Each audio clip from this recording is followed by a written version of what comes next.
Welcome back everybody for another Jeep video. Up here today on Saturday. It was pretty cold this morning. Working on the Jeep with Dad a little bit. We're gonna show you what we're working on.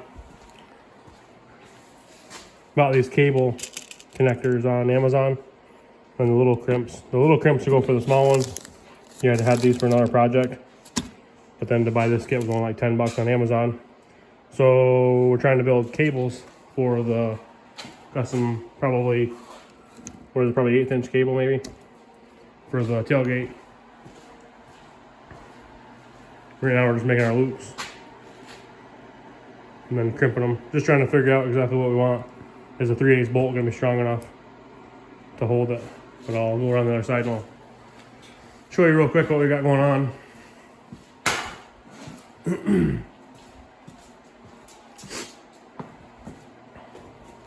So on the top we're gonna use these. They're like a long nut. We'll take and we'll weld them up here. Tighten this up a little bit more before I crimp it. And we were just talking about that. We're gonna leave it a hair high, just above level, because when you start putting weight on it, it's gonna stretch those loops tighter. Just trying to keep both cables exact same length. That's probably gonna be the big, so one's not working harder than the other. Got the same. Kind of come in here. Up in here somewhere. And that way there we get a lot of good weld on the top and the bottom. We got a lot of room because I put angle iron on the sides for our cable. Just have to get this exact tightness. On the bottom, I'm just going to use a 3/8 grade 8 bolt coming through here. Yeah, it drilled for 5/16, and then we looked around and found a couple grade 8 3/8. Figured be a little bit better. Probably not going to bend a 5/16, but we figured that cable probably holds 500 pounds. Like we were just saying, if you were to jump up and down on it, you might break it, but it's like a 3/16 cable. Yeah. Just over 1/8 inch. So we're trying to make it so that it would, it doesn't fail. Our hinges and stuff should be those plenty are strong. Those are probably 3/8 anyway, aren't they? Just about. Maybe a hair bigger. Yeah, these are 7/16 pins. Yeah. So it should be plenty strong. But the little set of pliers I showed you, the blue ones were only like 20 bucks, 30 bucks on Amazon, and they came with the small connectors. But the bigger ones, the bigger you go, the more expensive they get. And the set was like 80 or 100 bucks. So we just took these ones and Dad notched them out. And then it actually leaves a pretty good crimp. We crimped, which was the one we already crimped? Crimp this one here. I can get it to focus. Yeah, not gonna focus very good, but it leaves a pretty good crimp. I'm pretty sure they're not gonna pull apart. Maybe we'll put maybe double them up. I don't think there's quite enough room to put 2 crimps on one clamp. But right now we're just experimenting, so we'll bring you guys back when we see what we get figured out.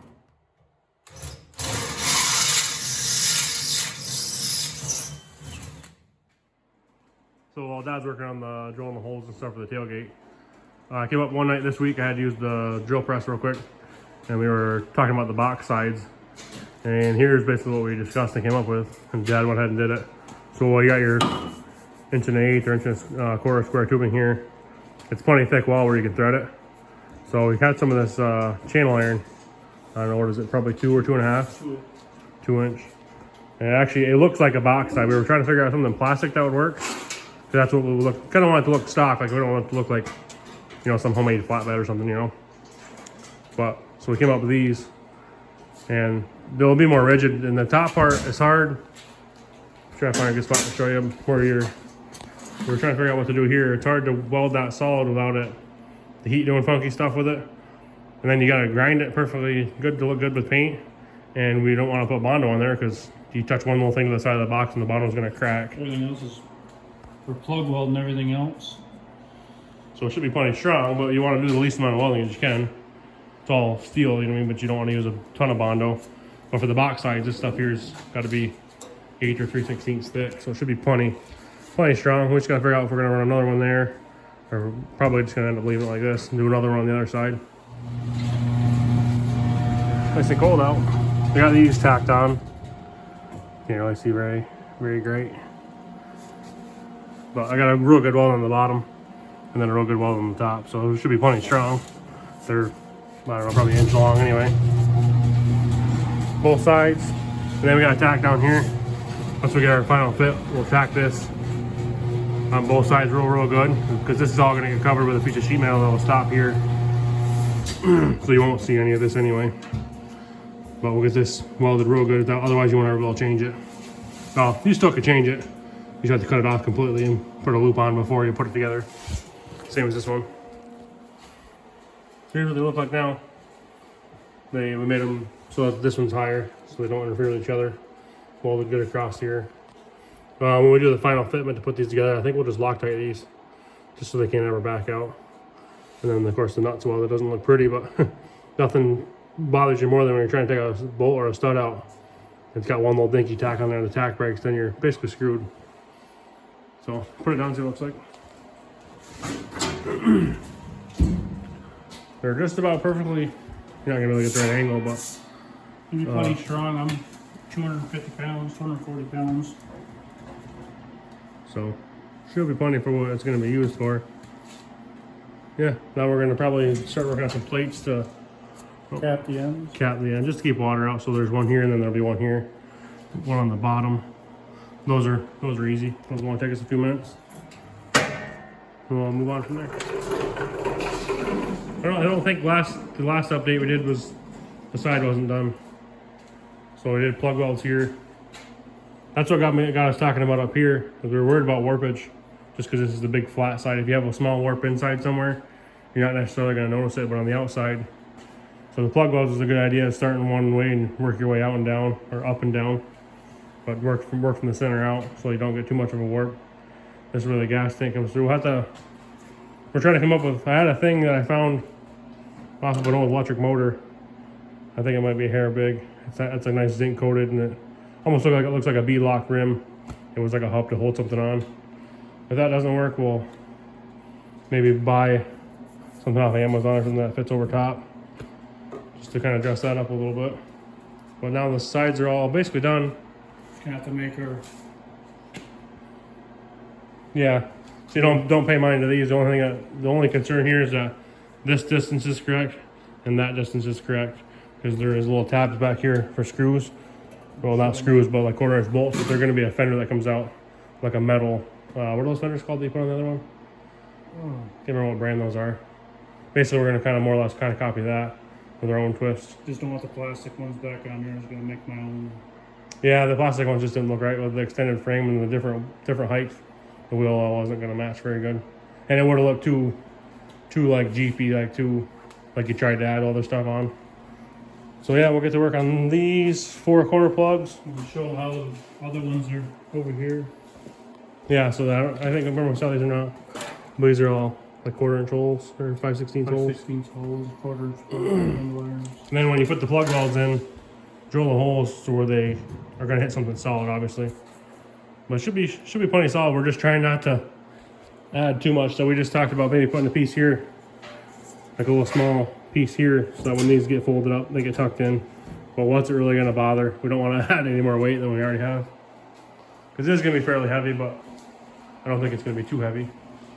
With a regular Jeep we were talking has back seats and interior and spare tire, and I think the doors in those are pretty heavy too.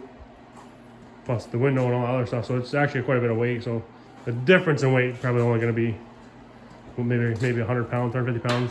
But you got to think it was designed for passengers in the back also. Throw a couple kids back there, add up 100 pounds pretty quickly. So we're really starting to button up on the box pretty good. It is a 2.5-inch lift. Right, it's got a rough country lift, so should. If anything, like I said, we could always go with a little stiffer shock if it decides to ride different, or maybe go with a heavier spring or a spring spacer if it needed to be, but I don't think we're going to need to. So that's the only thing we're trying to figure now is bring the gas tank out to dress that up a little bit. And moving right along.